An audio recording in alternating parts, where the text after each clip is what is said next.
নমস্কার বন্ধুরা, অর্পিতাস গার্ডেনে তোমাদের সবাইকে স্বাগত। থাম্বনেল দেখেই তোমরা বুঝে গেছো আজকের ভিডিওতে আমি কি বিষয় বলতে চাইছি। হ্যাঁ বন্ধুরা, আমরা সবাই আমাদের গাছকে সবুজ সতেজ রাখার জন্য, গাছের গ্রোথ বাড়ানোর জন্য সর্ষের খোল বা বাদামের খোল ব্যবহার করি। কিন্তু এই খোল আমরা বছরের সব সময় ব্যবহার করতে পারি না। আমরা খুব গরমে বা খুব বর্ষায় আমরা কিন্তু এই খোল ব্যবহার করতে পারি না। এমনকি গাছের খাবার হিসেবে আমরা যখন গাছে এই খোল ব্যবহার করি, গাছ কিন্তু সঙ্গে সঙ্গে সেই খাবার গ্রহণ করতে পারে না। বেশ কিছুদিন সময় লাগে এই খাবার অ্যাবজর্ব করার জন্য। আজ আমি তোমাদের দেখাবো কিভাবে এই খোলকে আমরা বছরের সব সময় ব্যবহার করতে পারি। আর গাছের খাবার হিসেবে এই খোল দিলে গাছ সেই খাবার কিভাবে খুব সহজেই গ্রহণ করে নিতে পারে। যারা জৈব উপায়ে ফুল ফল শাক সবজি চাষ করতে চাও, তাদের কাছে কিন্তু আজকের এই ভিডিওটা খুব গুরুত্বপূর্ণ। ভিডিওটা স্কিপ না করে সম্পূর্ণ দেখতে থাকো। আর ভালো লাগলে অবশ্যই একটা লাইক, কমেন্ট আর শেয়ার করে দিও। আমার চ্যানেলে যদি নতুন হয়ে থাকো তাহলে কিন্তু চ্যানেলটা সাবস্ক্রাইব করে আমার পাশে থেকো। দেখো, আমি এখানে দুটো খোলের কথা বলেছি, একটা সর্ষের খোল আর একটা বাদামের খোল। দেখো, আমি এখানে নিয়েছি সর্ষের খোল। এখানে বাদামের খোলেও একই রকম আমাদের কাজ করতে হবে। দেখো, আমি এখানে নিয়েছি 500 গ্রাম সর্ষের খোল। তোমরা এর থেকে আরও বেশিও নিতে পারো। আমি এখানে তোমাদের কম করে দেখালাম। তোমরা এখানে তোমাদের গাছ অনুযায়ী সেইভাবে সারটা তৈরি করে নেবে।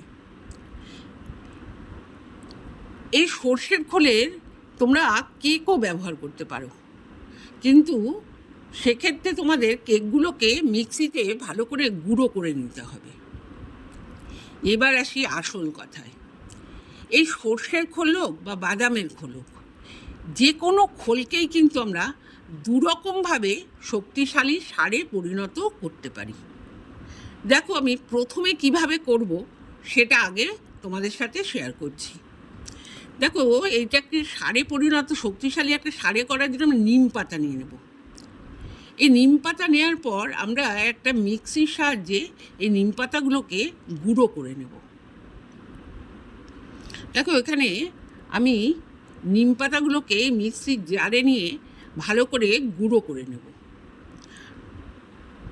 এই মিক্সিতে যতটুকু ধরে ঠিক ততটা আমরা নিম পাতা নিয়ে মিক্সিটাকে গুঁড়ো করে নেব মিক্সিতে। দেখো, এটা হচ্ছে নিম পাতার গুঁড়ো। এই নিম পাতার গুঁড়ো আর এটা হচ্ছে সর্ষের খোলের গুঁড়ো। এবার এই দুটোকে আমরা ভালো করে মিশিয়ে দেব। খোলের সাথে নিম পাতা ভালো করে মিশিয়ে দিলে কিন্তু তৈরি হয়ে গেল নিম খোল।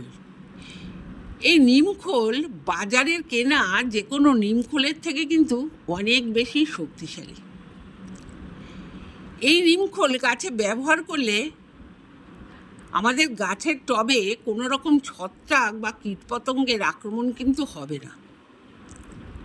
এমনকি গাছেও কিন্তু সেভাবে কোনো পোকামাকড় লাগবে না। আর এই খোল আমরা একবার তৈরি করে অনেক দিন পর্যন্ত কিন্তু ব্যবহার করতে পারবো। কারণ এই নিম পাতা দেওয়ার জন্য কিন্তু গাছে কোনো পোকামাকড়ও হবে না, আর গাছের মাটিতে কিন্তু একটা জল ধারণ ক্ষমতা অনেকটা বাড়বে। এবার আসি দ্বিতীয় নম্বর, আমরা দ্বিতীয় কিভাবে করতে পারি। দেখো, এখানে আমি নিয়েছি ঘুঁটে। এই ঘুঁটে আমরা 8 থেকে 10টা, 500 গ্রাম খোলের জন্য আমরা 8 থেকে 10টা এরকম ঘুঁটে নিয়ে নেব। এই ঘুঁটেগুলো আমরা 4 থেকে 5 দিন জলে ভিজিয়ে রাখব। এটা আমরা সবাই করে থাকি। এইভাবে ভিজিয়ে রাখার পর আমরা ঘুঁটেগুলোকে সেই জল থেকে তুলে নিয়ে ভালো করে গুঁড়ো করে নেব, গুঁড়ো করে শুকিয়ে নেব। আর যে ঘুঁটে ভেজানো যে জলটা থাকবে সেটা তো আমরা আমাদের গাছে ব্যবহার করব। এই শুকিয়ে যা গোবরটা, ঘুঁটেটা দেখো এখানে আমি নিয়ে নিয়েছি। আমি এরকম 8-10টা ঘুঁটে এইভাবে গুঁড়ো করে শুকিয়ে নিয়ে নিয়েছি। এই যে ঘুঁটেটা যে আমরা ভিজিয়ে নিয়েছি, এই ঘুঁটে ভেজানোর সাথে আমরা এখন এই নিমখোলটাকে মিশিয়ে দেব। দেখো এখানে আমি নিয়েছিলাম 500 গ্রাম সর্ষের খোলের গুঁড়ো, আর নিয়েছিলাম নিম পাতা, সেটাকে এখানে মিশিয়ে দিলাম। এবার মেশাবো অল্প কিছু মাটি। দেখো আমি এখানে এই পরিমাণ মাটি নিয়ে নিয়েছি।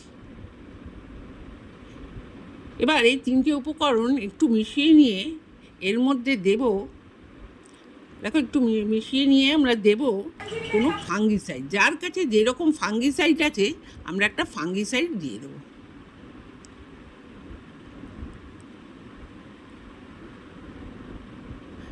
এই ফাঙ্গিসাইড দিয়ে দেবো আমরা। তাহলে 4টে উপাদান, দেখো নিমখোল, গোবর বা ঘুঁটে, কিছুটা মাটি আর যে কোনো ফাঙ্গিসাইড, এই 4টে উপাদান ভালো করে মিশিয়ে, দেখো আমি এভাবে হাত দিয়েই ভালো করে মিশিয়ে নিচ্ছি। এইভাবে মিশিয়ে নিয়ে খুব সামান্য জল ছিটা দিয়ে একটা পাত্রে আমরা রেখে দিয়ে ঢেকে রাখবো। 2-3 দিন বাদে আবার পাত্রটা খুলে আবার একটু সামান্য জল ছিটিয়ে একটু ভালোভাবে নাড়াচাড়া করে আবার ঢাকা দিয়ে রেখে দেব।